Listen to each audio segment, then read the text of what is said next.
everybody, this is Kelsey. This is Essentially Booked. Thank you for stopping by my channel, and today I am going to be talking about my January of 2026 wrap-up. I cannot believe it's January of 2026, and then I'm even starting my first wrap-up, albeit a little late. I'm still not reading to the level that I'm used to reading, and I don't know if that's going to change. This might be my new normal for now, and just looking at, like, I've been tracking reading since 2011, and looking at the ebbs and flows in my reading. I started tracking when I was in college and got really into reading challenges, and then just have kind of made a habit of it ever since. So like my Goodreads log is pretty accurate of every book I've ever read. I think I started out reading like 50 books in a year. My highest is 134, and last year I didn't even get to 100. So, you know, I might be going through like a ebb of my life, because I read a little bit prior to law school, read like 5 to 10 books a year during law school, because I was reading probably like upwards of 300 books a year in like text for law school. So that makes sense, right? I didn't have a lot of energy to read extra because I was reading so much. And then as I got back into like the working world, stopped practicing law per se, I was able to read a lot more. I feel like I'm having a better year already, so that's good.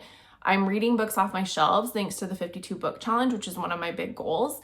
And I'm just happy. Like, I think, yeah, I didn't read as much as I would. Like, my goal is usually 8 to 12 books a month, but I only read 6 in January, and that's fine. Like, again, reading's not a competition, Kelsey.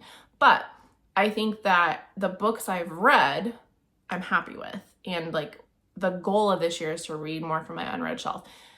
Not feel bad about DNFing, and just be realistic. Like, don't read to escape, read because you enjoy it. So far, I feel like I'm doing good. I didn't have like I take that back. I had a pretty good reading month. Okay, so I read 6 books. I gave 1 book 5 stars. I gave 4 books 4 stars, and I gave 1 book 3 stars. 4 of those books were physical off my shelf. 1 was an audiobook and 1 was an ebook. The first book I read in January was Beartown, and this is a reread. Frederick Bachman is one of my favorite authors. He can do no wrong. This was a 5-star again reread. Now that I've read it again, I think I do need to prioritize this trilogy because it's at the top of my mind, and it is a pretty heavy, lots of characters story. Beartown is a book about hockey, and it's about a really small town in Sweden that hockey is like the lifeblood. It's their economy. It's a really beautiful look at sports culture, kind of a Me Too in a sense. Like, when there's a violent act that happens in this that leaves a young girl traumatized, you can infer into that what you wish. And that's kind of the catalyst of this book, but it's a look at like how sports can control people and the toxicity in sports, especially with men, and like how this violent act impacts a community and the culture of that team. I love this book. It held up. Like, I loved it the first time I read it. I gave it 5 stars. It's still a 5-star read. It's very heavy and very dark, and there's just some characters you just love them so much. I cannot say enough good about this book, and it's held up. I think I read it right when it came out in like 2018 maybe, and then it's 2026 and I still love it. So 5-star read. This is my 5-star read of the month. I absolutely adored it, and I think everybody should read this. I think this is just a really important read. Even like, it's not a political book, but I think there's a lot of parallels to today. So I really enjoyed this. The next book I read is The Secret War of Julia Child, and this was a Libro FM audiobook, but I also have it on NetGalley, so I was able to kind of cross off 2 books with 1. I love Julia Child. I always have. My Life in France is one of my favorite books of all time. If you're looking for a memoir that's just hard to put down, this is it. It's so charming. But Julia Child is an amazing person. This is nonfiction, but it's about her life as a spy and like working for the US government during World War II. And like, she was in the Pacific, she was in India, she was in China, worked closely with the Brits. It's like really cool. And I have a biography about her I need to read, because I don't know how much of this is actually true about her. I mean, she was in the CIA. She did work for the Department of State. I don't know if it's CIA, but she worked as a spy for the federal government. And I would like to like learn a little bit more, but if some of the things that happen in this book are true, this woman is even more incredible than I thought. Like, this is just a really good historical fiction if you're into that, especially when it's like tied to a character you know. I really enjoyed it. I gave it 4 stars. It's a really good audiobook if you like it on audio. And I think it adds a lot of value to like the Julia Child diaspora, whatever, if you're into that. All right, and then the next book I read was Severance by Ling Ma, and I like, this is one of those that you'll see a lot more as I talk about in my 52 book club, because this was a prompt for that, for Without Quotation Marks. I've had this book for a few years. It came out prior to 2020, which is incredible considering that this is about a pandemic that starts in China and spreads across the world. And like, it's so spot on, but it's also a really, this is satire. But it's like kind of heavy. The main character is a millennial. It's a look at like consumerism and the corporate wheel and kind of working in a corporation at the time of the pandemic. I had a very great experience, but I can see like the commentary this has, like things kept going despite very traumatic stuff happening to us all. And the expectations were there that you kept performing. Again, a little different, but like just a good commentary. And there's no quotation marks. It gave me like Station 11 vibes in a part 2 about like the traveling around. A little culty, but there's a lot of satire in this. So I enjoyed this a lot, but this book is not for everybody. And I think that like, I must have missed it. Apparently this went viral or was all over the place during 2020 or when it came out. I missed that, but I'm glad I finally got this. This was hand sold to me by Story House Book Pub in Des Moines, Iowa. And I'm super glad Josh sold it to me. I can still remember like leaving that store with like 15 books because he just was like, if you like weird, read this. So yeah, this was fun. Definitely weird satire, but it was a quick read. All right. And then I finally got to Dungeon Crawler Carl by Matt Dinneman. Loved it. My husband is on like book 4. He's not a huge reader, so I'm pretty good at picking out books that I know he'll like. So this was that. But then everybody that I love and know also loved it. So I'm like, okay, I'm not a huge gamer, but like I am a pop culture person and I do play video games sometimes. So it's like I get a lot of this. Oh my gosh, it is such a treat. It's so escapist. It's very heavy. Like there's very dark topics, but it's so funny. Princess Donut.